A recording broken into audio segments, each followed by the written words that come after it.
family? It is your girl. I'm back. It has been a hot minute, but welcome back to episode 5. Is it?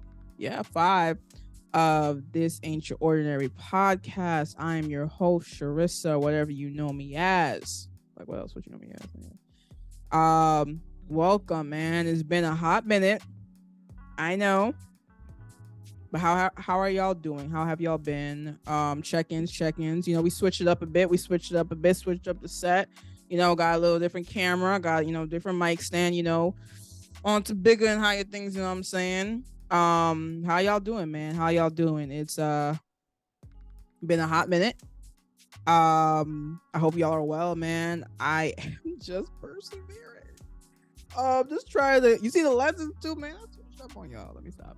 But just trying to make it through the semester. But I told y'all I would bring y'all content, and I'm doing that, man. I'm multitasking. So let me know how y'all doing. Anyway, so let's get started. So these next couple of episodes are going to be part of this mini series project that I'm submitting to my school. These next 3 episodes are going to be based on topics discussed in a particular class. And it's going to be a 3-parter. So part 1, this is part 1. And then I'll be releasing 2 more episodes within this series. So you guys are going to get a good chunk of content to wrap up the year.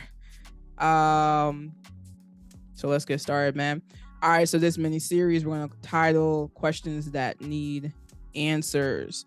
Again, the content is based off of discussions and topics discussed in one of my classes within school, okay?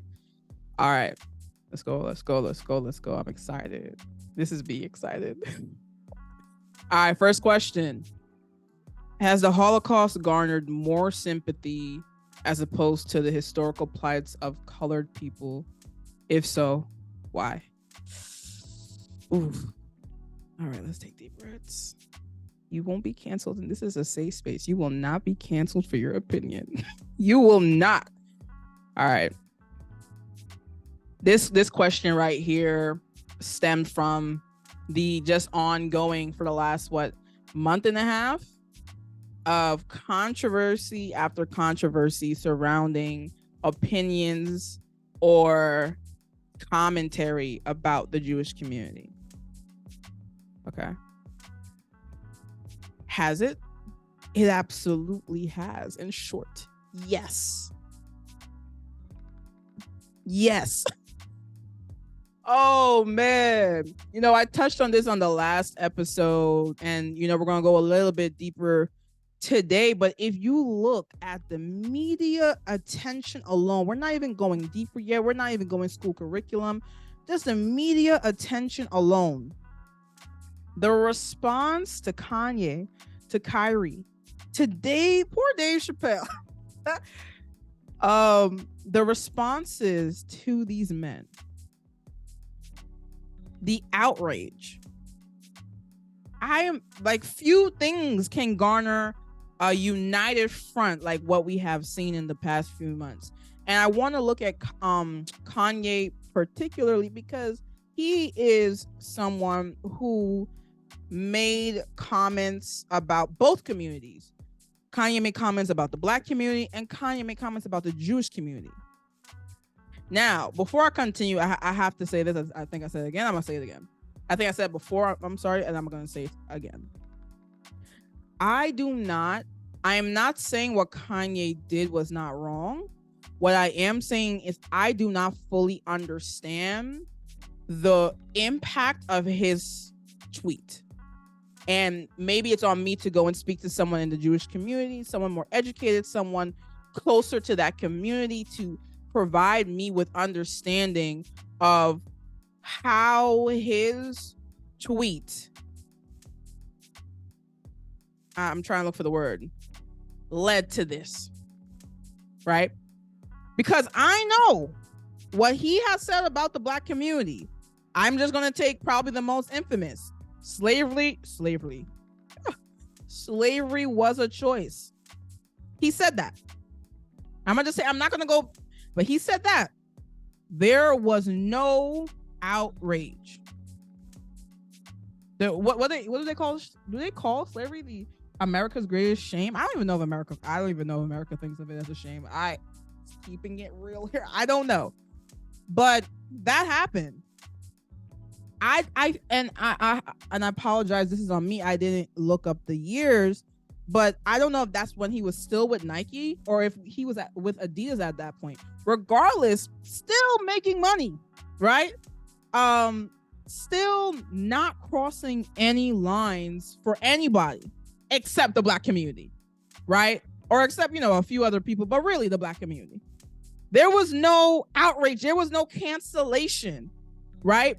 None of that. And that was an explicitly offensive comment towards a people group. Now, again, I am not saying what Kanye said was okay. I do not fully understand the tweet. But what I am saying is that tweet was not explicit. If I cannot fully understand your hate, I don't know if it's explicit, but it caused, oh my goodness, the world crumbling. And again, it could have been a catastrophic tweet. I don't know. And I'm not trying to pin tragedy against tragedy. I am just observing what is presented to me. Okay. And I do know, if we go into the curriculum, this colonized curriculum, we'll talk about that in a few episodes, right? A curriculum in the United States where I am an expert on the Holocaust. And slavery is borderline an afterthought. I know so much Holocaust material, books, Night, Anne Frank diary. Okay. The boy in the striped pajama. And it's almost impossible not to have a sense of sensitivity towards the Holocaust because you watch stuff like the boys in the striped pajama at such a young age. That thing is traumatic. You don't need to watch that movie for entertainment purposes. I fully believe that movie is only necessary for educational use because it's so traumatic and it scars your mind. But we're giving that in tandem with other materials. It's not a shock that you have a sensitivity to this event, and not to say we should not. But I would have appreciated if we also had an equal, if not greater, learning education of slavery, which is something that took place in this country. And again, please, y'all don't cancel me. The effects of slavery are ongoing in this country. The Holocaust. Listen. Y'all don't cancel me. The Holocaust was terrible. What happened was a terrible event. But there was a sense of finality to that event. Now, of course, there's hate, and people will hate people. And there will be people who hate the Jewish community. Absolutely. I'm not discrediting that, right? But what I am saying is, in this country, the effects of slavery, the impact of slavery, there has been no period. There was only a comma. It's still ongoing. But yet, there is no sense of sensitivity. And quite frankly, a lot of stuff that has happened since slavery is not that we just got the right to vote. We haven't been voting for hundreds. When I say we, I mean we have not been voting for hundreds of years.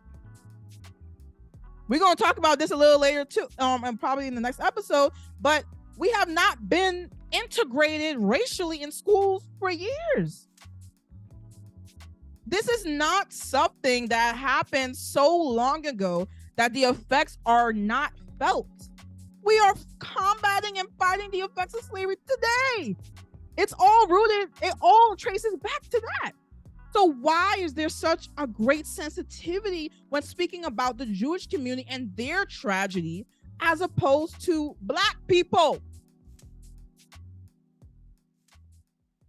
Is it because they're white?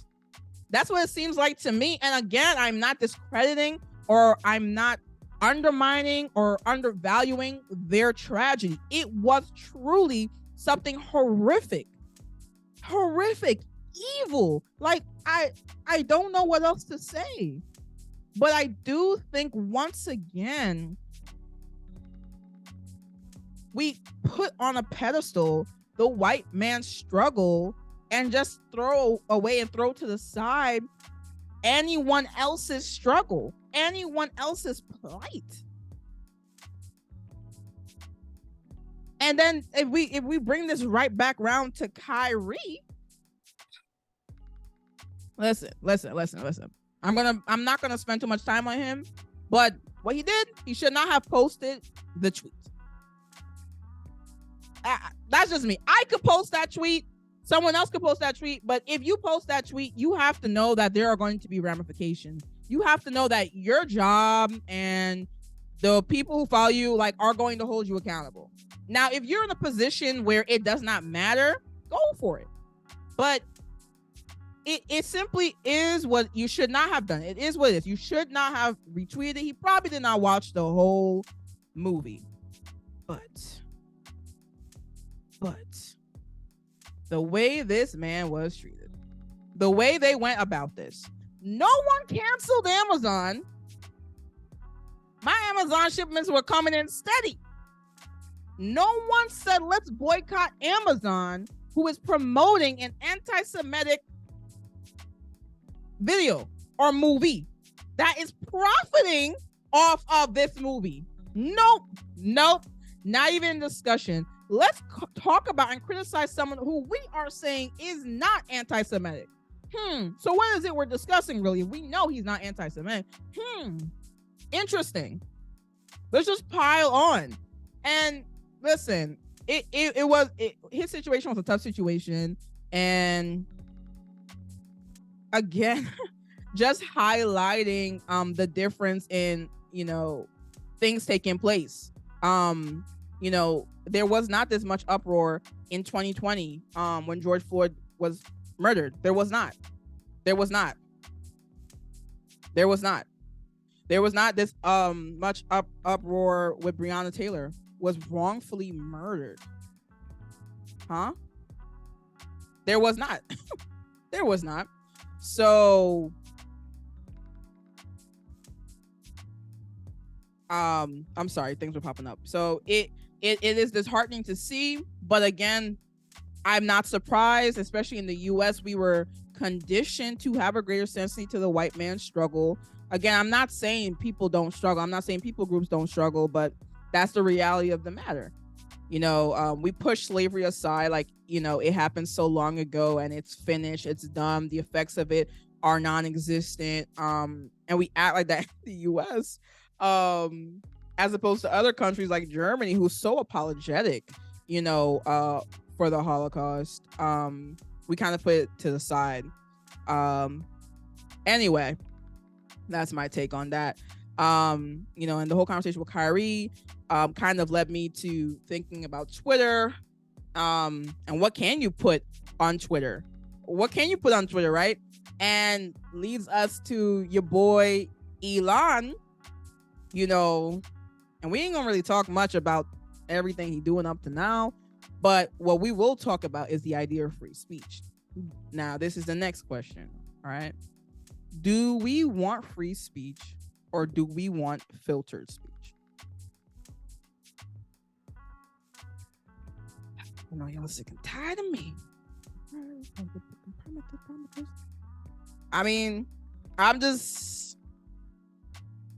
What do we want? Now, I feel like I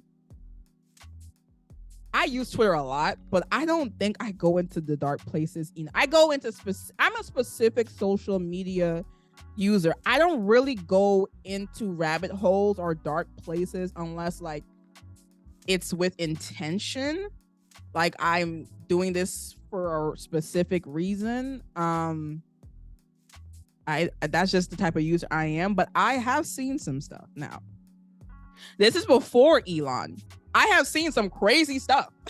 Okay? So everyone is getting riled up and saying, "Oh my gosh, OMG!" Like, he's gonna ruin Twitter, and I'm not gonna talk about everything he's done. I'm just gonna talk about the free speech aspect of it and how this free speech thing is going to ruin Twitter, is going to ruin the world. All the bad people are gonna come out of their caves. Huh? Y'all understand January 6th happened? Y'all understand these riots be happening? Most of that wasn't on Twitter. That was on some website. Now, whether it was the dark web or a regular website, they got together. Bad people gonna find bad people. Community gonna find community. Y'all acting like Elon is opening a door that has been sealed shut like forever. No, it has not been. People have been wilding on social media from the beginning of time. So I'm not really sure what the concern is. I feel like people don't want to be offended. I think people want social media, especially Twitter, to be filtered for their specific preference. I mean, it's debatable because unfiltering Twitter is like a good thing and a bad thing, right? Like some of the stuff I talked about today, some people would cancel me for. Some platforms might like remove my content for what I've said in this episode. I kind of do appreciate a platform that isn't as sensitive. That's really what it is. Like we live in a sensitive world, like now more than ever. Like everyone is being political, and half of y'all not politicians. Like everyone is so careful and so particular about what they say in fear of being canceled, because we have cultivated such a culture. My hands, but like we've cultivated such a culture, where it's everyone is afraid to say how they really feel in fear of losing sponsors. I don't really have sponsors. Jesus is my sponsor. Come on, I'm preaching to the lost and I'm trying to find the found. Hallelujah. No, but like seriously. So it's like people are scared, you know what I'm saying? But like, I think there could be good that comes out of this. And I do hear people, I suppose, who are kind of nervous and kind of concerned that bad people gonna come out. But man, like racists been on Twitter. Like homophobics have been on Twitter. Like you don't have to explicitly be berate. What's the word? How do I say it? You don't have to explicitly offend someone on Twitter to be offensive to somebody.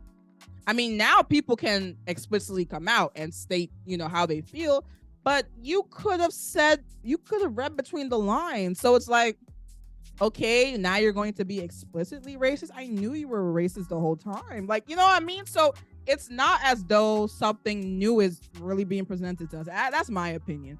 And I said this to, in one of my posts, like I'd rather my enemies be seated before me than behind me. Like I'd rather know what I'm facing and what I'm fighting and who's not with me than who's than you faking and fronting. Like I hate to use him, but like Trump is kind of a good example. Like you kind of knew what you were working with. Like, it wasn't a lot of good material, but like at least he was upfront. Like I am, no good.